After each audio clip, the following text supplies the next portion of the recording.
আমাদের সবচেয়ে একটা বড় সমস্যা হচ্ছে, সেটা কি জানেন ভাই? সেটা হচ্ছে আমাদের জাত প্রথাটা। জাতপাতটা বেশি এ মানুষ খুঁজে। এজন্য আমার আমার মনে হচ্ছে আরকি সনাতন ধর্মাবলম্বীদের সবচেয়ে বড় প্রবলেম হচ্ছে জাতপাত। আপনি দেখেন খ্রিস্টান ধর্মাবলম্বী আছে, বা মুসলিম ধর্মাবলম্বী আছে, বা বৌদ্ধ ধর্মাবলম্বী আছে। তাদের মধ্যে আমার মনে হয় না আমাদের মতো এত জাত প্রথা আছে। আমি বলতে সাধারণত ২-১টা কথা বলি। আপনারা বিশ্বাস করবেন কিনা জানি না। যখন ছোটো ছিলাম তখন দেখছি যে আমাদের বাড়িতে, আমাদের গ্রামে যেহেতু সবাই এক সম্প্রদায়ের, কিছু সংখ্যক লোক ছিল।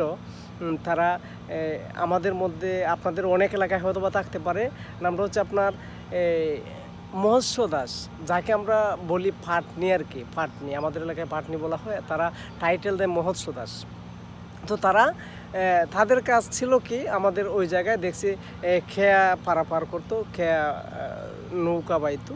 পাশাপাশি আমাদের বিয়ে টিয়ে লাগলে, মনে করেন আমার বোনের বিয়ে লাগছে বা আমার ভাইয়ের বিয়ে লাগছে, ওই সময় তারা কি করতো, তাদেরকে নিমন্ত্রণ করা হলে তারা কী করতো, তারা তাদের দিয়ে গ্রাম ডাকানো হতো।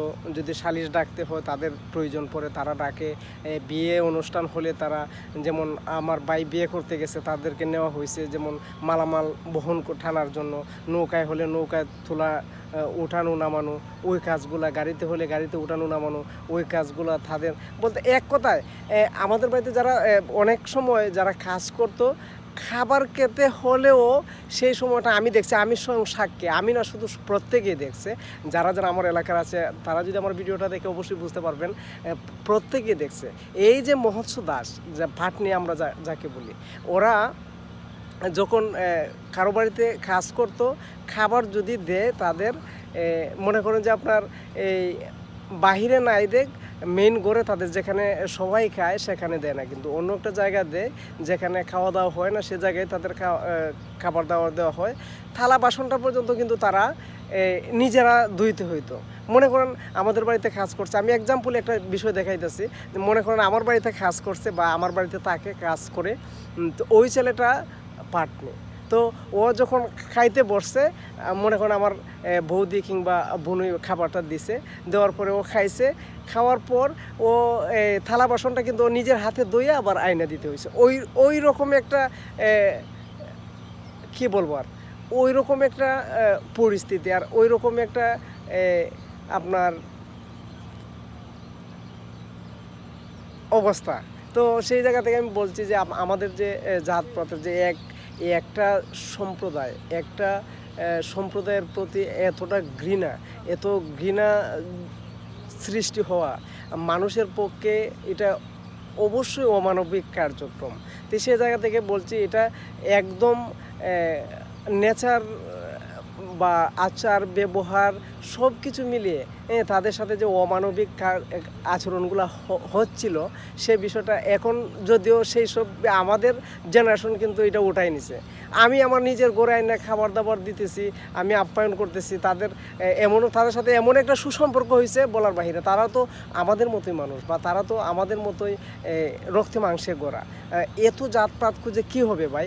আমাদের বাড়িতে আসছে, আমরা আপ্যায়ন করতেছি, চা খাইতেছে, মামা বাগনা এই ধরনের, বা যে একটা ডাইকা একটা সম্পর্ক আছে তাদের সাথে, এইরকম একটা রিলেশন আমাদের আছে বা চিরদিন থাকবে। আমি তো তাদের সাথে আমাদের সুসম্পর্ক থাকবে, আর সুসম্পর্ক রেখেই চলতে চাই। আগের যে মানুষ, জানি না কী নিয়ে এতটা করছে তাদের সাথে এই খারাপ আচরণগুলো, এখন মনে হইলো এই বিষয়গুলো খুব কষ্ট লাগে। তখন আমরা ছোটো ছিলাম, এই বিষয়গুলো দেখছি। তো আমি ভিডিওর মাধ্যমে এই জিনিসটাই বুঝাইতে চাইছি যে আপনাদের এলাকায় যদি কারোর সাথে এরকম হয় অমানবিক আচরণ, অবশ্যই আপনারা এর প্রতিবাদ করবেন, কেননা সবাই আমরা মানুষ। আর জাতপাতের কারণেই কিন্তু আমাদের এই দূর অবস্থা বা আমাদের এই পরিণতি। তো সবাইকে বলবো যার যার জায়গা থেকে এই বিষয়গুলো সবসময় এড়িয়ে চলবেন আর প্রতিবাদ করবেন। কেন ভাই, আমরা সবাই মানুষ ভাই, এই জাতপাত দিয়ে কিছু হবে না। আমরা রক্তে মাংসে সবাই মানুষ, আমরা সবাই সনাতনী। আমরা একে অন্যের পাশে থাকতে চাই, একে অন্যের সাথে সুসম্পর্ক রেখে চলতে চাই। সে জায়গায় অমুক অমুক ভালো না, অমুকের জাত ভালো না, অমুক খারাপ জাতের লোক বা অমুক ছোটো জাতের লোক, ওদের সাথে বিয়ে চলে না, ওদের সাথে সুসম্পর্ক রাখা যাবে না, ওদের সাথে সম্পর্ক রাখা যাবে না, তাদের সাথে অমানবিক কার্যকলাপ করতে হবে, মানবিক কিছু দেখানো যাবে না। এইসব যে একটা রীতি নিয়ম, এসব বলে আপনারা ভাই নতুন দিনের বা নতুন আঙ্গিকে বা সুসম্পর্ক বজায় রেখে সম্প্রীতির বন্ধনে সবাইকে একসাথে থাকতে দিন, একসাথে চলুন, এটাই প্রত্যাশা। ভালো থাকবেন সবাই, সুস্থ থাকবেন। আর অবশ্যই শেষের দিকে একটা কথাই বলবো, মালাদারি বলতে আমরা সনাতনী যারা আছি, সনাতনী হলেই একে অপরকে যদি পছন্দ হয় বা সম্পর্ক থাকে, একে অন্যকে ভালোবাসে, অবশ্যই সে জায়গা থেকে বিয়ে দিতে পারেন। আমি মনে করি বিয়ে করানো উচিত বা বিয়ে দেওয়া উচিত। কারণ হচ্ছে জাতপাতটা দূর হলেই কিন্তু আমাদের জন্য মঙ্গল। সবার জন্য শুভকামনা। ধন্যবাদ সবাইকে।